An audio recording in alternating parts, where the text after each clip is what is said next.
I'm Susan Branscombe. I am a recovered food addict and the host of this podcast, Food Addiction, the Problem and the Solution, owned by Infact School. Today, we welcome Mike Fetherston. Welcome, Mike. Good to be with you. Yeah, I'm excited about getting into your story. I'm going to introduce you, and then we're going to talk about your story and your journey, what it was like, and how you identify in terms of your addiction recoveries.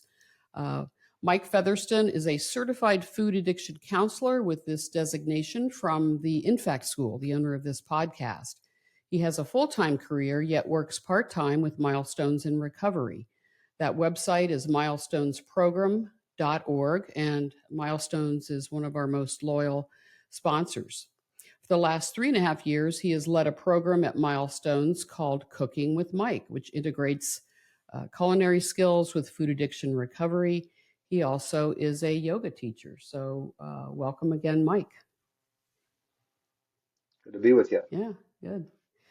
Well, you have an inspiring story of just resilience, not giving up, and wanting a different life. And we met before, and that's what I gathered from you is that, you just don't give up. You wanted something different. So I'd like to start talking about your story. You were almost 53 years old. Your first sobriety being clean from drugs and alcohol. You're like many food addicts like me. We are multi-addicted. And you got sober first, like I did. And it was in 2005. So talk about that and that recovery. Sure. I'm a cross-addicted, addict, a drug addict, alcoholic, and food addict. Um, I look at my food addiction now. I didn't then, but I look at that as like the primary addiction, the alpha and the omega. But my recovery from food addiction really started with me obtaining recovery from alcohol and drugs back in 2005. So, you know, in 2005, I was in a really terrible place. I was in my early 30s at the time with my alcohol and drug use.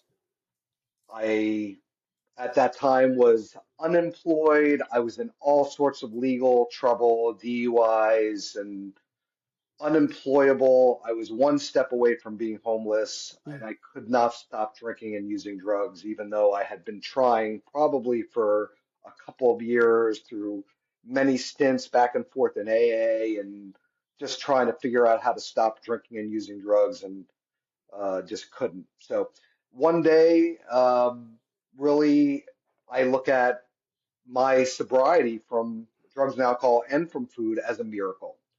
And one day, unexpectedly, I went to an AA meeting one night, like many before, and I was in a horrible place. I hated myself. I had just nothing going for me and didn't have any hope. But I picked up a white chip, like I had before. I picked up a number of them up to that day. And for whatever reason, God. I have a relationship with a higher power I Mm-hmm. call God, and God did for me what I couldn't do for myself, and that was May 5th of 2005. Yeah. 5/5 of '05 Your was my sobriety date. day that I gave up Yeah, what drinking and got you using in drugs. there? What friend or to the rooms? What got me in there? 12 step. I had started going to AA. I got sober at 32. My first AA meeting was at 19, and you know, Took at you a while. 19, I wasn't ready. I didn't go back for many years, but I'm just saying, like, Yeah. I had struggles with my alcohol use from a time I was a teenager, Mm-hmm. and just, I don't know, somebody said, go to AA. I don't remember how I got introduced to it, Yeah.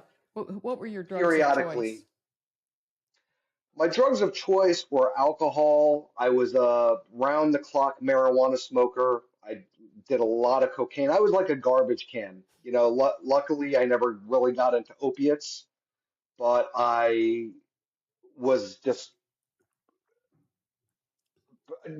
I would say primarily more than anything else, it was alcohol, marijuana, a lot of cocaine, a lot of hallucinogens, Mm, uh, but alcohol and marijuana, were probably the mainstays, for me. yeah. That alcohol got me in the most trouble, I'd say. You said food addiction is your primary addiction. Were you a food addict? Can you see it now before you used alcohol? Did you use it when you were using alcohol and drugs? Oh yeah, oh yeah. Food. One of my first memories in life was when I was 2.5 years old. Literally, one of my first memories in life was somehow I started picking up chewed gum from the sidewalk and eating it. Oh, And that my mother would scold me for this. And for quite a while, I continued to do this despite getting in trouble. I think I was, I don't know how we all get this differently, but I never had a normal relationship with food. And I struggled with food throughout my entire childhood. My family's socialization revolved around the dinner table. I come from a family of borderline and full-blown food addicts, yeah. even though it's not fair for me to identify them, but that's where I come from. Hmm. And I was always getting in trouble as a kid for sneaking in the fridge, taking extra food. From an early age, I started stealing money from my mom's purse so I could go to the store and buy candy. I mean, not things necessarily that normal people do, but like I just love food. I always wanted to feel as full as I could feel. It was just something that came naturally to me. So, Hmm. yeah, during the many years of my struggle with drugs and alcohol, I was a guy who did lots of cocaine, yet I weighed 300 pounds. So like there was always a way, like I was a bar drinker. I loved to go out and rage and drink and Yeah. do drugs. But at the end of the night, I would always stop at Walmart or the fast food, and I would always finish my night off with a binge of food, Yeah. even when I was doing cocaine and stuff. Yeah. So yeah, the food was always there. Yeah. They go together.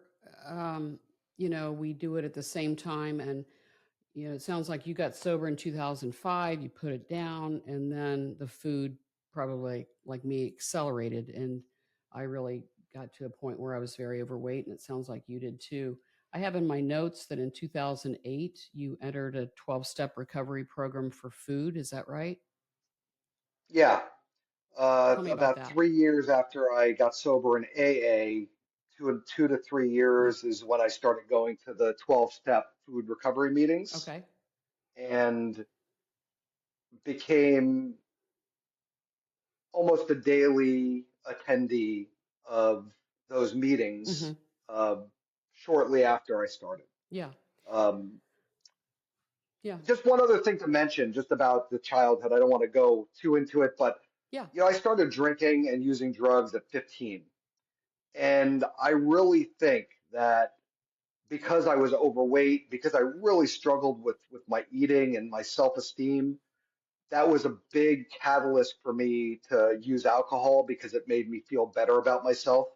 And a big part of my struggle with self-esteem stemmed from being an overweight kid as a result of my eating. So Hmm. I just wanted to share that, Yeah. part as well. Thank you. Thanks for doing that. Yeah, I mean, there are studies that say the younger someone starts drinking, the more likely they are to be have issues with alcohol and be alcoholics. And the teenage years are very tough. I started drinking at about 14, and it was a way for me to feel normal for the first time, just take the anxiety away. Was that your experience?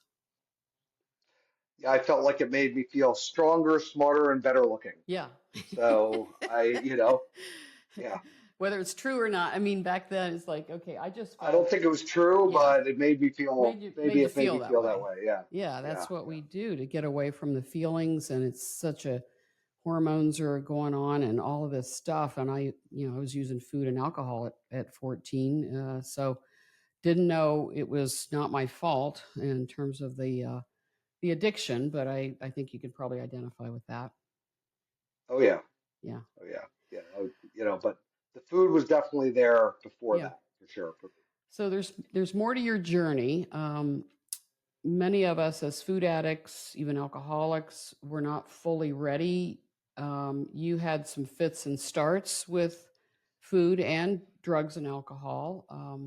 I understand your company, Milestones, in recovery. You've been there 3 times. You lost weight, but you said, if I have this right, you had one foot out the door. So tell me about the journey to get you to the point where you are now, fully surrendered.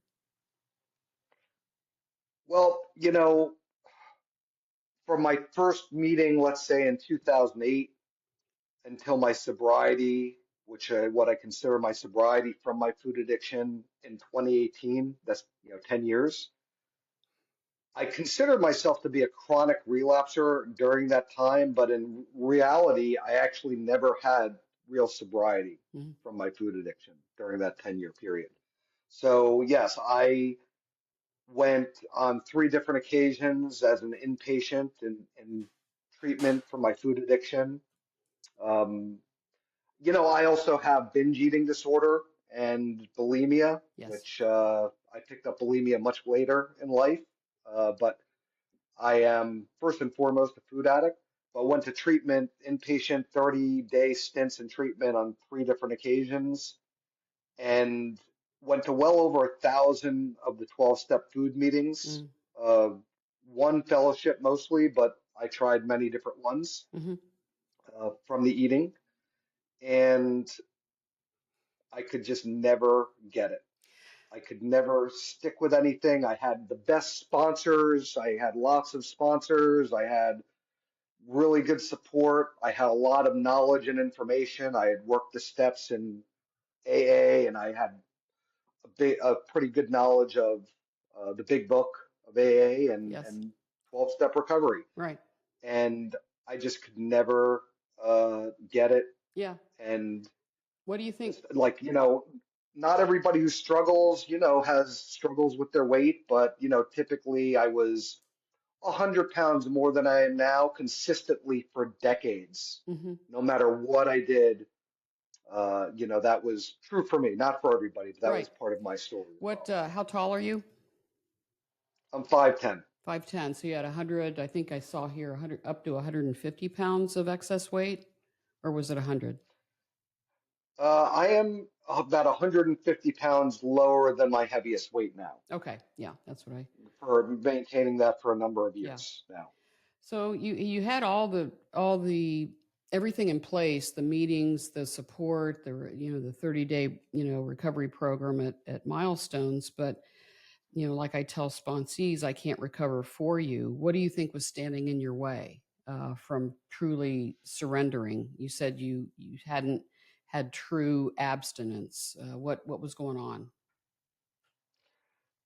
I think that, number one, there were several things over all of those years that I consider to be borderline foods and behaviors that are part of like my alcoholism with food. One of the challenging things about food addiction is alcohol addiction recovery is very hard, very hard. But one of the challenging things about food is that, what is the actual drug? What is it? Because Right. it can, most people have a lot of commonalities with what the drug is. It's, added sugar, refined carbohydrates, volume in many cases. Mm-hmm. But then there are some exceptions and differences which can vary slightly or greatly from person to person. So for me, for all of those years, there were a few things that I held on to that in my case, not everybody's, but in my case, were part of the drug for me. And until I was able to let them go, I don't believe I would have been able to get sober. That was one part of it. What were those? Uh, in my case, those were artificial sweeteners and diet sodas. Okay. Now, like I try, I'm careful. Like I teach cooking classes at Milestones. I've worked with a lot of people over the years individually. My partner can have some sweeteners and diet sodas, and she's able to maintain her recovery. My partner's one of us as well. Mm-hmm. Um, but in my case, I was never able to moderate the sweeteners and the diet sodas, and it was almost like it was a big deal for me, very big deal for me. It always kept me with one foot in Yeah. because I have a food plan that for many people, they allow them to have six sweeteners a day and two 12-ounce cans of diet sodas. Mike would never be able to stick with that. And I would quickly go to 20 something sweeteners a day and then 6 to 12 diet sodas a day. Hmm. And I said, well, this is allowed. It's a loophole. It's fine. But I would always go back to the sugar and the flour and then full on binging, which in my case is like 10,000 calories, 15,000 calories a day sometimes. I Hmm. mean, like absolute destruction behavior for me. Yeah. So, Well, what think, yeah, I think what I hear you saying is what triggers one person may not trigger another. I mean, alcohol, drugs, you just don't put them in your body. Okay, that's easy. But what we say of yep, food addiction is if you're eating 3 meals a day, you're letting the tiger out of the cage 3 times a day. Unless you're eating an abstinent food plan, weighed and measured if you need to do that. But artificial sweeteners can be a problem. I mean, sugar is a big one. That's the main one. When you're abstinent, you take sugar out. Some people can't handle flour or grains. I think you said you could. I can. So it's different for different people. And but yeah. you still I like you can said, handle grains, but not flour. not Yeah, flour, I like, grains. Okay. yeah, no, no, for me, so, there's a number of food plans that exist out there in the world from some of the 12-step communities, from some of the eating disorder or food addiction treatment Hmm. programs, not eating disorder, food addiction. Um, and there's a lot of commonalities between them, typically some level of refraining from sugar and refined carbohydrates is part of the plan. And in many cases, it's identifying them on an ingredient list. So on my plan, and not just mine, many others, sugar, added sugar, refined carbohydrates are the fourth or fifth ingredient or below on an ingredient list. And that's how it's identified as abstinent or not. Yeah. In my case, I identify those as the fifth ingredient or below. Yes. Me Um, too. Now, the way that I identified this was I did an assignment essentially called the red and yellow light trigger food identification assignment. I don't know if you've probably heard of I've that, heard them. but Yes. Red light foods, yellow light so, foods. so it's an assignment where you essentially list all of your clear-cut trigger foods, and then you list all of your what you consider to be borderline trigger foods Right. and behaviors. And through that assignment with somebody who was really experienced in working with people on that, I was able to, you know, assess, identify what my sobriety actually was. Right. So, yeah. So I've got a couple of dates here. I've got sober from drugs and alcohol 2005. Went to a food addiction recovery meeting in 2008. 2000 May of 2018. I've got April 2012. August of 2022. I've got some different dates. So take us through to where you are now, if you can, just kind of like what what you learned. I have the something called kratom and binging, and you went back to marijuana and gained 50 pounds. So talk about that before we talk about when you finally fully surrendered. Yeah, so in 2018, I got sober from my food addiction, lost the weight, maintained it for a few years, and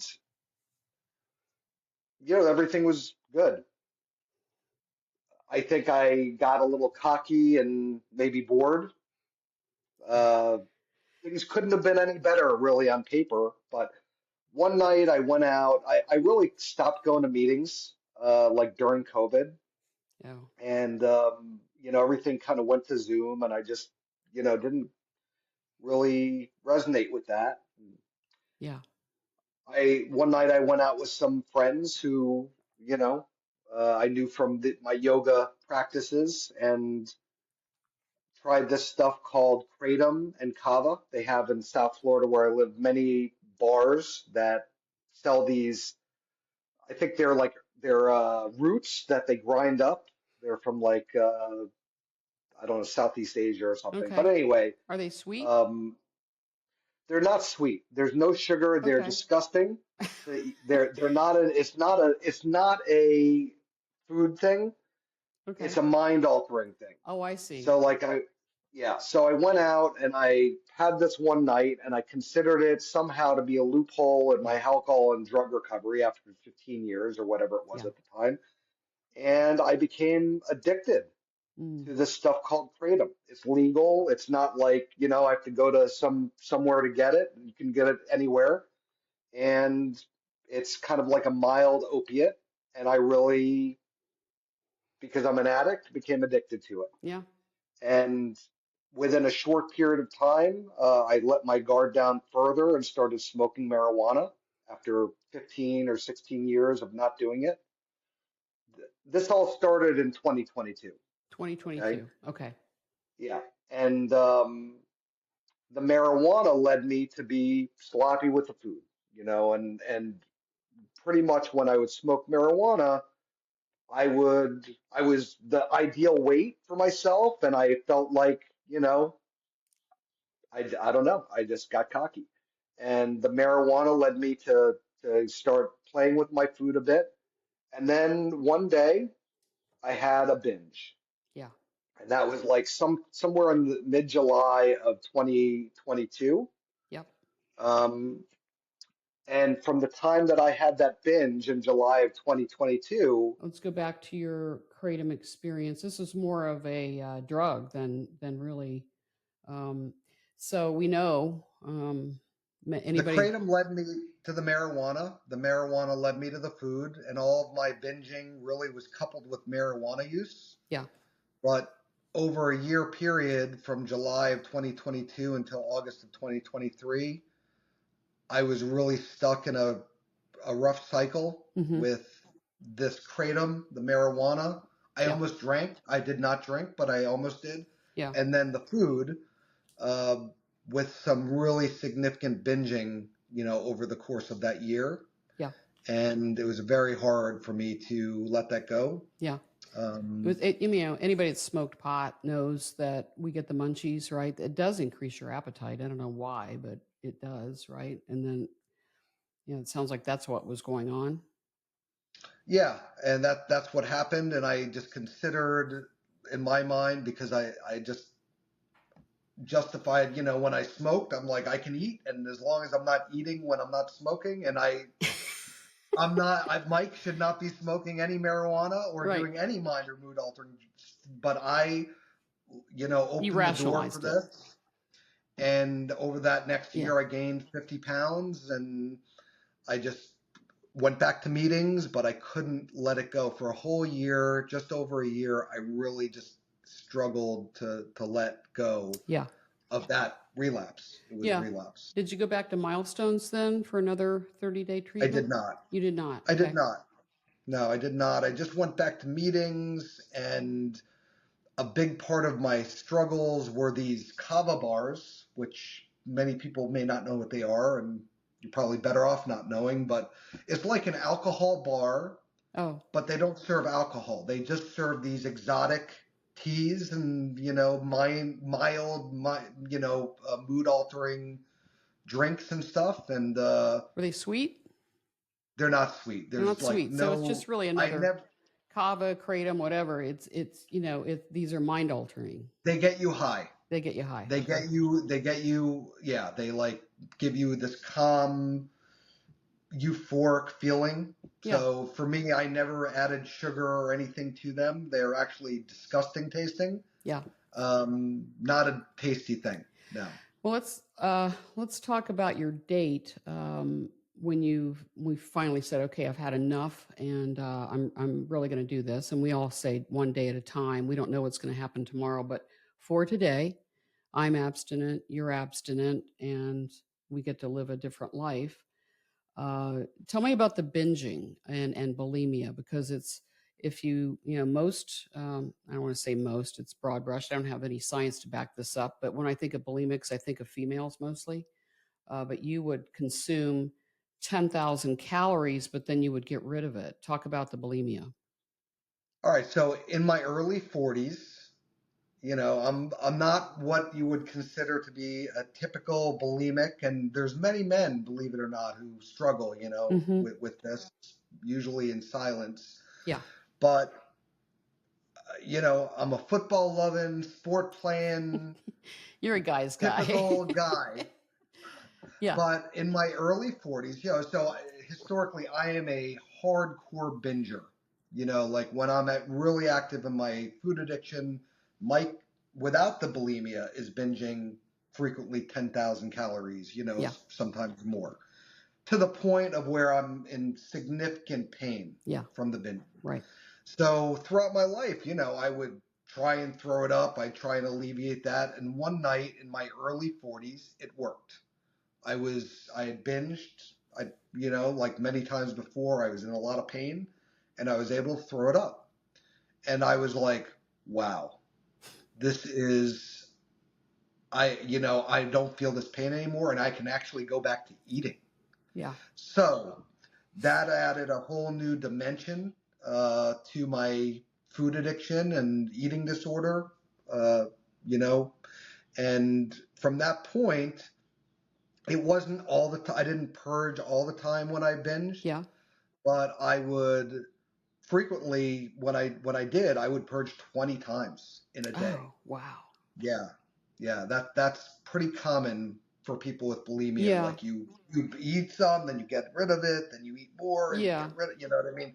And Did you, yeah, did it's not you, not yeah, did you have any health problems from this? Teeth, esophagus, anything like that? um nothing that was diagnosed. I never saw any doctors Mm-hmm. for this. There were times when I would puke, vomit some blood, and I Oh, would get these gushing bloody noses, and oh, there were some times when I would actually pass out. oh, Like there were a wow. couple times where I would pass out and I'd wake up and I'd be like, not knowing where I was. Wow. Uh, so that added a whole nother level to my challenge and Mm-hmm. problem. And like I wasn't bulimia as a whole other issue. Many people who are food addicts do struggle with that, Yeah. but you know, just the ability to just continue to eat. I was never a guy that could control my weight. When I was active in my bulimia, I actually gained more weight because I was never able to get rid of it Yeah. all, and then Mm-hmm. my digestive system would be all messed up as a result of it. Yeah. Yeah. So, yeah, Marty Lerner, who heads Milestones in Recovery, has said that every eating disorder he's seen, binge eating disorder, bulimia, I guess even anorexia, has some underlying basis in food addiction. And we know food addiction, on this podcast is a brain disease, dopamine, just like alcohol. We ingest it, we want more, we have withdrawal. If we don't have it, we have cravings. So there's a bodily change. And with other things like the eating disorders, their behaviors. And food addicts have behaviors around food, we know. So there's a lot of overlap here. So it can be kind of confusing. But let's go to. Do you have anything to say about that? Only that I never had a plan to go and just like my plan, like when because it's insanity. Mike being active in his food addiction, like to the extent of the binging that I would do, is insane. And like I would go into it planning on buying such a crazy amount of food and knowing that, okay, I'm going to do this much, and I'm going to let go of some of it, and then I'm going to keep going. And I mean, Yeah. just it was part of my food addiction, the purging. It Hmm. was never about the purging or controlling my weight, but it was always about more and more food, like Yeah. getting the absolute highest I could Yeah. with the food. Yeah. Yeah. I was a volume eater too, and I just love the feeling of feeling full and feeling more full, and use diuretics and laxatives. So that's bulimic behavior. Well, let's talk about the hope, and we talked about what it was like. What is your abstinence date? It's fairly recent, isn't it? 2023, 24. Yeah, well, it was August of 2023, August 22nd of 2023. Yeah, so coming on two Um, years. Yep. Yep. I really, and that year long relapse, like I really, like I really don't focus so much on like the time because, I've had 20 years without a drink. Yeah. I'm not sober for 20 years. You know what I mean? Yes, I Like, do know what you so mean. like the Yeah. badge of honor that like I used to say, even though I was like not sober because I was binging 10,000 calories a day, but I'm sober. So like I put less emphasis on that than the quality of my recovery, Sure. from day to Yeah. day.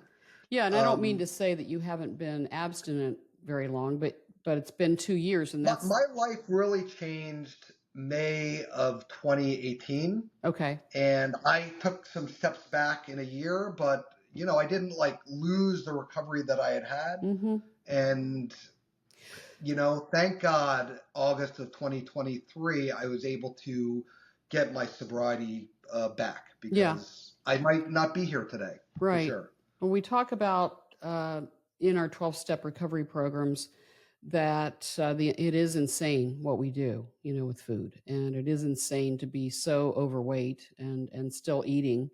And then we come into 12-step recovery and realize that we're powerless.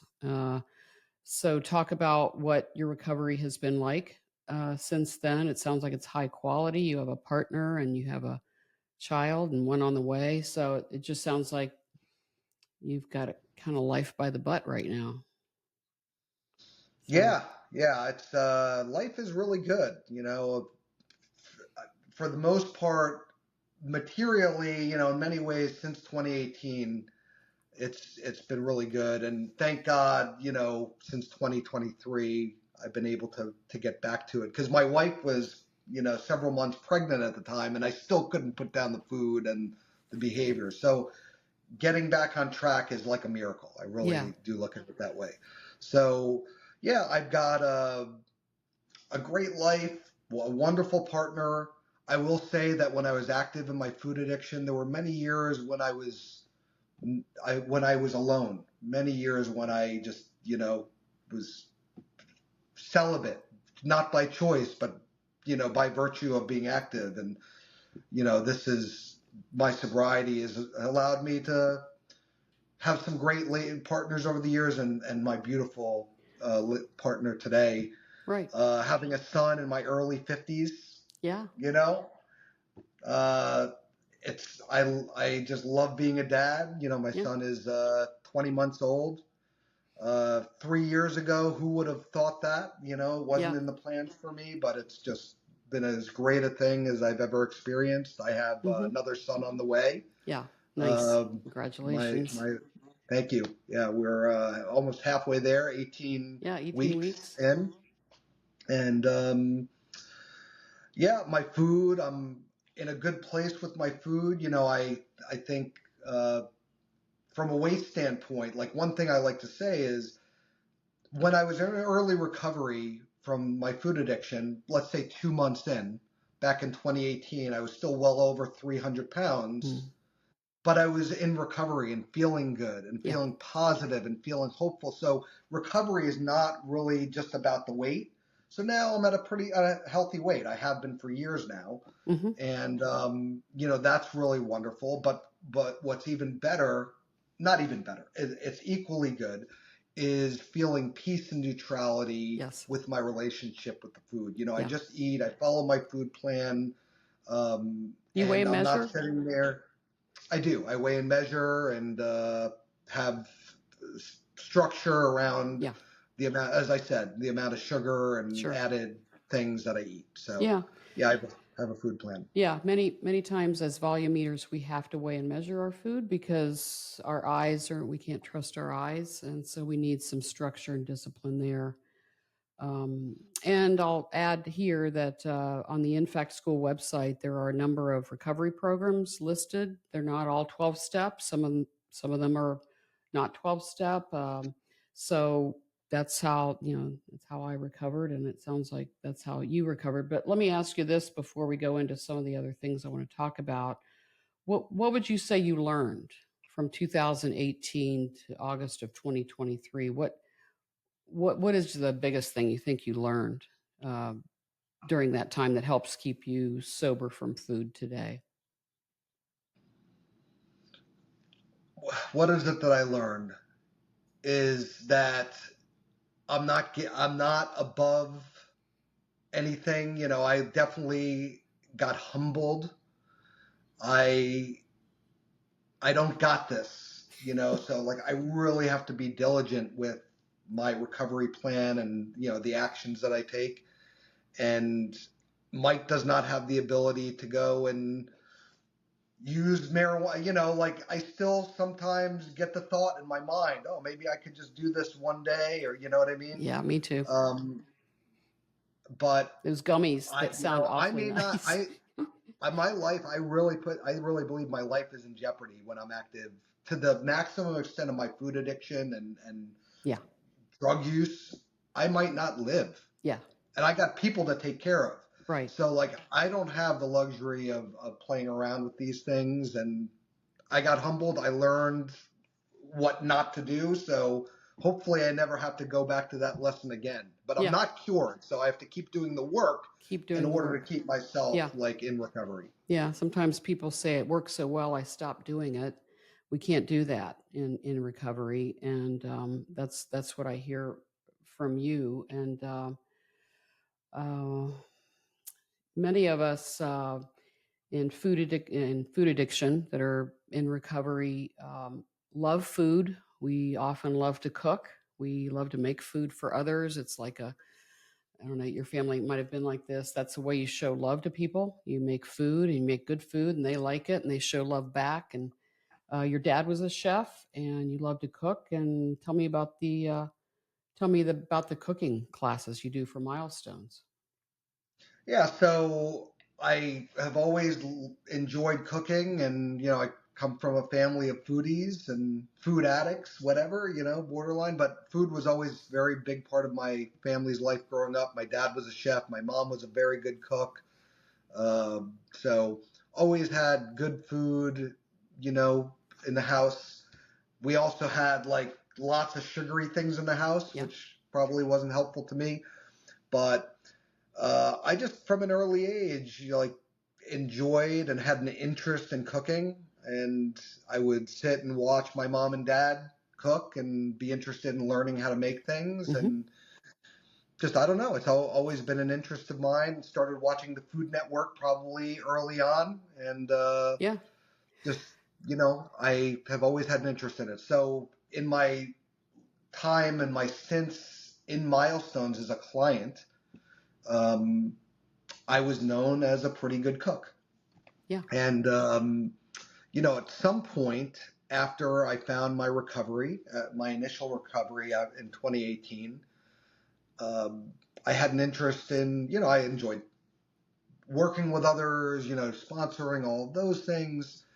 And I'm just very passionate about this lifestyle, Hmm. food addiction recovery lifestyle, and went to the InFact school, got introduced to Esther, Yeah. you know, through Marty Lerner. I Right. was interested in saying, oh, is there something I can do with this, possibly on a professional level, and got connected with her.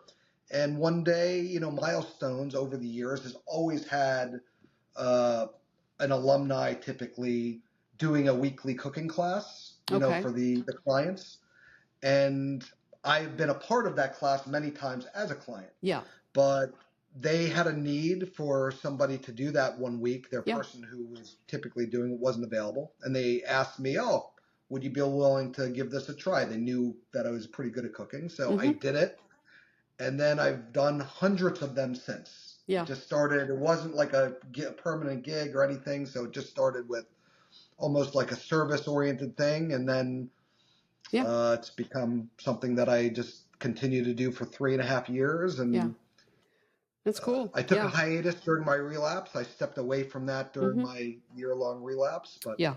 uh, Well, you're cooking, you're showing people that are coming in that are there for the 30-day residential treatment. Some are bulimic, some are binge eaters, some are anorexic. I assume you're teaching them that they can have really good food despite, the fact that it doesn't have sugar. that it has fat and so forth. What do you think the biggest misconceptions you're hearing as you teach this? What are the biggest misconceptions around food for people? I think like some people think that, food, I think food has to be structured but food doesn't have to be boring. Food can be still interesting and diverse Yeah. and wide ranging.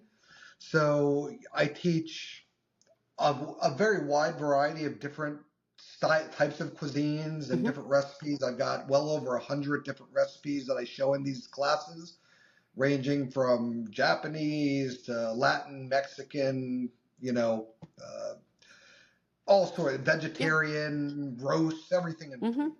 And, you know, food can really be interesting without adding sugar and refined carbohydrates. You can really still do a lot. Yeah. And I like to show that. And also meal planning and meal prep. It's a huge part of what I show and what I do in my life and what we show in these classes is, how to plan, how to plan your week, how to plan your meals, how to bulk cook and bulk prepare Yes. food for people like me Hmm. is medicine. Yeah. Part of the medicine that I need to keep myself in remission from a deadly disease, my food addiction, Hmm. part of that prescription is the food. Big part of it. Yeah, it should be. Food is medicine, but we go to the doctor and they give you a pill for an ill, as they say. Let's just throw money at or throw pills and medicine at high blood pressure and diabetes, when really the medicine can be food. It was for me. So yeah, I have. Yeah. We eat very healthy vegetables. We fats, some carbs. I have and. I've never been healthier. You're at a healthy weight. I'm at a healthy weight. So it is possible to do it. But it's not a diet. We have to get to the causes and conditions of why we were doing it. Right. Yeah, there's the food, and then there's, for many of us, underlying causes that are also triggers for us, whether it be childhood trauma or, whatever it is. I Hmm. mean, but there's the food part, and I think like physical recovery from alcohol and drugs, that part has to be there before you can do the other work. I think the same thing is, in my opinion, not Hmm. everybody agrees, but has to be with food too. Yeah. Let So me. Yeah. Let me go here. Kind of hadn't planned on going here, but let me ask you: was there trauma in your childhood? Why were you eating and drinking when you were a teenager? Was there anything you were trying to yeah, escape? well, I really, my parents have both passed on. My parents, I consider them to have been very good parents, but Hmm. they went through their own challenges during particularly a 5-year period of my childhood. My dad was an alcoholic, Hmm. and his alcoholism for a period of time was really raging, and my mom was really struggling with that, and she struggled with food addiction. She also went to some 12-step food meetings as well. Hmm. And there was a period in my childhood where there wasn't any safe place for me, not at the home. I struggled with a learning disability, so I really struggled in Mm. school. And I was an overweight kid. I really didn't feel good about myself Yeah. as a kid. And it was just there for a period of time in my childhood, there was not a comfortable or safe place for me. And Yeah. I think finding initially, food was always there, Yeah. but finding alcohol at 15, drinking alcoholically almost from the beginning, was something that helped me to escape from that. Escape it. And, I went through some of the same things. And many of us in addiction recovery have had adverse childhood experiences, ACEs, as we call them. And yeah, this is part of the recovery process and what you have to find that you have to work through. I'm going to talk about the INFAC school, but one thing I had in my notes about you, which I related to, which is, I think you called it noism. You don't like to Know it be all. know Know it it all. I'm allism. a know it all, and Yeah. you don't like to be told what to do. So some of Hmm. us, we're the toughest. We're the toughest, most stubborn of all, and we don't like to be told what to do, and we think we know everything, and we are disciplined. You give us a problem, we'll solve it. And sometimes that attribute can be helpful in business and whatnot. It can stand in our way. So talk about humility. Yeah, I think being humbled by my addiction ultimately, at times in my life gave me the humility to follow directions from Hmm. people who had the success that I wanted for myself. So that was true for me with AA and alcohol. Um, didn't know how to not drink and use drugs, and showed up, started seeing people who had the recovery and the Yeah, hope that I wanted, and started hanging out with them and following directions. And with right. food, it was much harder. I'll Yeah, say for me, with food, it was much harder because it was harder for me to let go of the entirety of the drug and yeah, like say, well, this is a problem, but this isn't a problem. right, And I can do some of this. I know that the sugar doesn't work for me, but I can do this. right. And how dare you tell me I can't do it? Who do you think you are? And I may not have said that, but that's what I was Yes, thinking. I Like, know. just how dare you? And that was a big part of it. Like, I just wasn't willing or able to see some of the things that I needed to let go of and surrender. Yeah, And when I guess the pain was great enough, yeah, and the right person or yes, people came into my world, God did for me what I couldn't do for myself and helped yeah, me surrender in a way that I'd never been able to before. yeah, yeah. Me too. We want what they have. We want to get sober like they are. They're living a sober life, or they're living an abstinent life. And how are they doing it? I will do what you do to get what you have. And then you have to surrender and say, yes, ma'am, not yes, but, right? And I was hopeless. Like, I didn't believe I had it in me with the food Yeah, to do that. I really did not think that I had the ability, because I had been at it for 10 yeah, years, well over 1,000 food meetings, multiple stints in food addiction treatment. Can't tell you how many therapists yeah, and professionals I saw yeah. specifically for the food stuff. And nothing ever stuck. So, like, that's one thing. Like, I didn't believe anything could work, but one day, just the right combination of support and plan kind of came into my world, and Hmm. I started following it And you were ready, with a and lot of help. yeah, and said, I can't do it on my own. Just a couple more questions. If you could maybe briefly talk about the infect school you have. You attended the infect school, Esther Helga Gudmundsdóttir, based in Iceland, and all this is done online. Classes start September 2025, and those are open right now. You are a certified food addiction counselor. Tell me about what that means to you, what you learned there. And I have one more question after that. You could kind of briefly talk about the infect school. Well, I had been working with people in a 12-step capacity up to that point, and I had an interest in doing more. And as I said, Marty suggested I Yeah. connect with Esther, and a great decision. I graduated, in fact, in spring of 2021. Hmm. And I just learned a tremendous amount about helping people at a higher level to recover from food addiction in a professional way that I just wasn't familiar with before. Hmm. So, how to diagnose folks, Yep. how to work with people as a counselor as opposed to a sponsor. Yes. Um, and just was a great experience.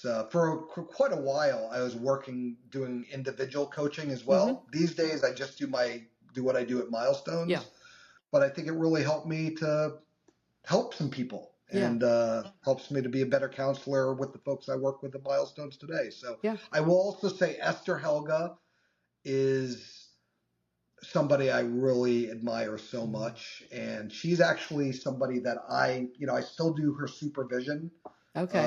years later, Hmm. and she's somebody that I go to when I have issues or problems. Yeah. I mean, she's been a great support for me personally as well as professionally. So Yeah. I think if She's. anybody's interested in pursuing that, many of the most successful people who are working in food addiction have come from the INFACT program, so highly suggest it. Yeah, she's about over 100, 120 people graduate from the school. I go to the graduation online every time. So I have a lot of respect for her, and I work for her on this. I don't make a lot of money doing it, but this is my service.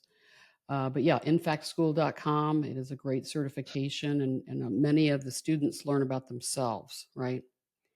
About their own Yeah, food addiction. Many food addicts come in there. Some are social workers. Some realize they didn't realize they had a food addiction when they come through. So yeah, final all question. different folks, people Yeah, who are not food addicts, who are yeah, clinicians and come to learn about that, and hmm, people like me who are food addicts, and yeah, some of them even come in while they're struggling and, yeah, like learn about it. And yeah, yeah, so all different types of people. yeah, yeah. So I can tell the classes get close. They get to know each other, and it's it can be kind of an emotional, very moving experience, I think.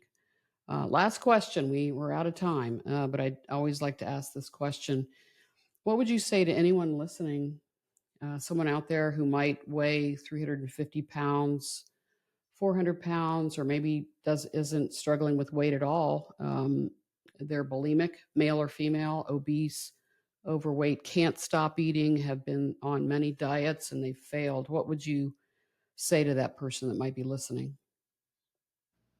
I'd say just don't give up. Like you have to give up and surrender like certain Yes. things, and we need help with that, but don't give up trying that. That's what I would say. Like I really think I was as hopeless a case as can be. As I said, 10 years, thousands of me, just like there was no way that Mike was getting sober from this. Like literally, Yeah.